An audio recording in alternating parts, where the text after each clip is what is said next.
We're back! No, we're not doing that this time. But today we're going to talk about a pretty controversial card and how you can use it to be better. Yeah, so this is Pot of Desires, a card that for a long time was kind of inaccessible to a lot of players, a secret rare, but recently got reprinted in the Mega Tins. Yeah, now you can buy them for a few dollars. What, like, that's yeah, like, they're like $2 on TCG Player. So we're going to talk a bit about why this card has been controversial, but why we think that Pot of Desires is honestly really good. Yeah, you should play it if you're not playing it. Yeah, or not in every deck, of course. Give it a try.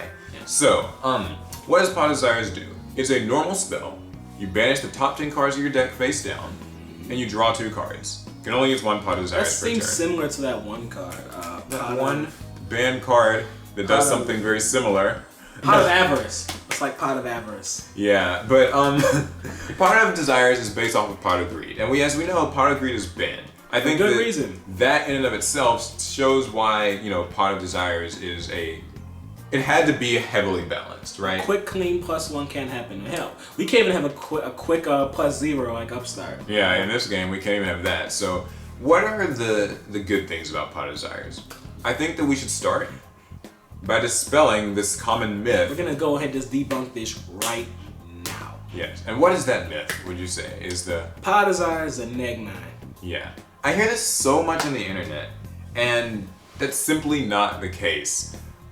Card economy does not consider the cards banished in your deck. Stuff in your deck, stuff that's banished, those aren't considered in card economy. When you activate Pot of Desires, you banish these top 10 cards, and then you draw 2 cards. Pot goes to the grave, making it a neg 1, you get 2 cards, making it a +1. Exactly. Basic math. Quick, you clean. Lost 1 card, you have 2 more. The ones you lost in your deck just... Yeah, they're not considered cards. Now I see why that can be important. I see some of the downsides, like, oh, I might banish my most important cards, or I might banish part of the engine, but later in the video we're going to actually talk about how you can sort of mitigate. Focus more on the benefits. So yes, it's a +1. What's another good thing? It helps solve bad hands, in an era of Yu-Gi-Oh! Where your opening hand decides whether or not you're going to win or you're going to lose this game. Yes. Pot of Desires, that +1 can mean so much. Yeah, it can really make kind of a bricky hand into something playable. And I think that actually speaks even more to a lot of kind of rogue decks and mid to low tier decks, where good draw power and good hands and search power is hard to come by. A lot of these decks, they're looking for 1 or 2 cards, and if you don't see it, well, next round. Yeah. Pot of Desires says, hey, 1 more chance. Right, exactly. Yeah, 1 more chance, 1 more way to just dig for what you need and add a plus. You're not having to go out of your way and run something that's inefficient. You just kind of get to get it. And there's nothing worse than you're playing a pretty tough matchup. You manage to go first, and you get your setup. Your opponent plays Pot, and now you're looking at them instead of starting with 6 cards, starting at 7. Yeah, that's huge. And actually, funny enough, it's between the two of us and kind of all of us who've been building decks and all recently, we found that putting Pot of Desires in a lot of our low tier fun decks that we're goofing around with makes them there's an immediate difference in your opening hands. You just throw 2 or 3 copies of Desires in. That's true. You did it in I was playing with Amazonis. You were playing it in I've been playing it. I tried it in Cyber Angels. I've tried it in actually even Yang Zings. I've put it in a lot of different decks. It's fun. I even put it in spellbooks. It's one of those cards where when you play it, you start to realize it's a good card. And another benefit to it is that unlike certain other draw cards, it doesn't lock you out of a special summon, it doesn't lock you out of a battle phase or being able to deal damage. You can play as normal. You Yeah. have a full turn, basically.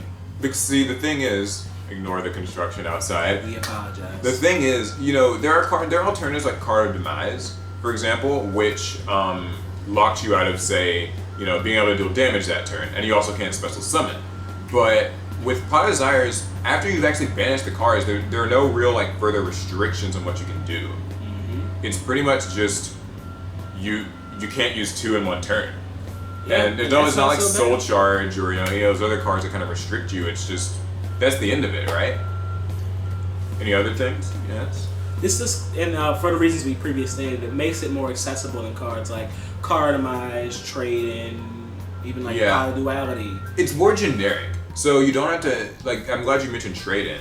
Trade in Allure of Darkness, 7 Swords. They require you running a certain type of monster. Yeah, usually they're only like part of a specific engine. You can't use Trade in if you don't have level 8. You can't use Allure if you don't have Dark Monsters. You can't, use whatever draw card if you don't have whatever thing. There was a time in Yu-Gi-Oh! Where people would purposely run like more Dark Monsters, or they'll add level 8s in just so they can use these draw cards. Because draw cards are good. Draw cards are good. Digging through your deck is good. And those cards are +0s. And then unlike things like, say, Pot of Duality, this is a +1. And it also doesn't lock you out of special summons like Duality does. So it's like any deck can run, Pot of Desires if it wants to. Yeah. There are decks where I think it's better or worse, but I think that overall that's a big benefit it has over stuff. And the last one is just that, and this is kind of similar to what we've mentioned before, the card is, it's pretty live anytime you want. You don't have to have something else in your hand. All you have to have be main phase 1, doesn't have to be phase 2. No particular strings attached. I mean, you have to have more than 10 cards in your deck, but at most relevant points. Once you get that low, I mean... Yeah, maybe you were just already done for, I don't know. So yeah, I mean, these are all good reasons to run Desires. Now, mitigating the loss, right? It does hurt to banish 10 cards. Yeah, and it hurts especially when you look at those 10 cards where. Yeah, so I think that there are some things different decks can do. The first one, you can summon Omega. Yeah, that's kind of the go-to a lot of people refer to, because Cypher Mode Omega, for those who don't know, lets you return a banished card into your graveyard during the standby phase, and you can return like a face-down banished card. Yep. Anything you want. Zombies, famously recycle Mizuki with this, but if they were using Desires in that build, you can get whatever you need to the grave. You won't add it to your hand, but I'll get it back to the grave. Yeah, so things like that. If your deck can use Necroface, it actually has a somewhat similar job, but that's a little bit more niche. Next thing is you can actually just Pot works best in decks where you run multiple copies of something. Yeah, because I think a lot of people are afraid of Pot Desires because they're like, oh, what if I banish all of this one card?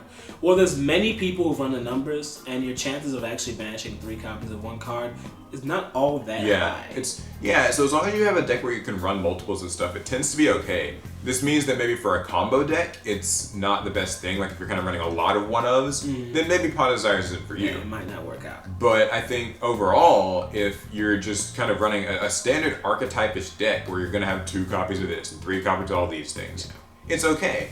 So that's definitely like a way to consider it. To take it a step further, you could even run more than 40 cards, like ranks like 45 or 50, where now losing those 10 cards, you can run 2 to 3 copies of Pot Desires because your deck can take that now.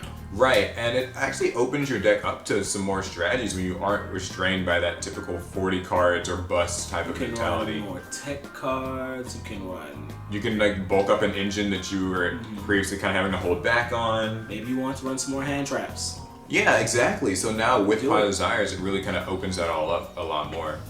And then last but not least, I kind of just view Pot Desires as this thing where once the 10 cards are gone, the game itself hasn't changed. So I kind of try to just forget about them. I mean, obviously check them to make sure that you're not going to cheat by using Roto when you can't search.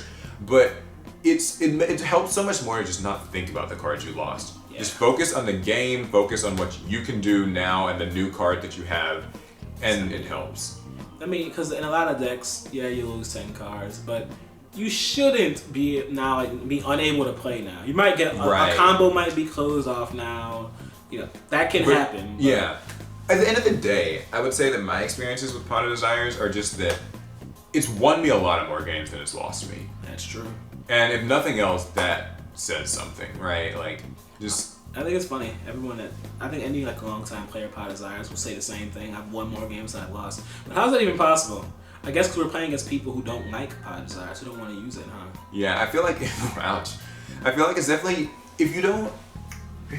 I would say if there's no other takeaway, it'd be this. You don't have to like it, you don't have to run it, but you should consider it and respect others who do. Yeah. I think this card comes under way too much fire, If you go to tournament and you're not playing it, that's all well and fine. Yeah. But your opponents will. And if you lose because they got the cards they needed, then maybe it's something you should be looking at, So, I think that's about it. Yeah, that's our argument for Pot Desires. Feel free to flame us in the comments. Yeah, I'm sure it'll be a very divided one.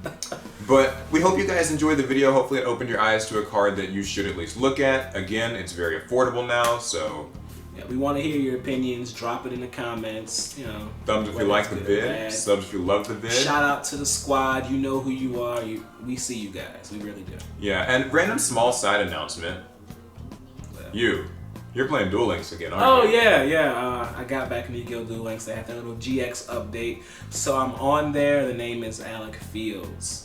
Find me. It's such a bland username. Well, man, I don't like coming up with crazy things. The name's alecfields. You can find me on there. Yeah. Maybe he'll duel you. I might duel you, and I won't go easy on you. So let's go. All right. Yeah, that's it. Hope you guys like the vid. We will see you guys in the next one. Pass turn.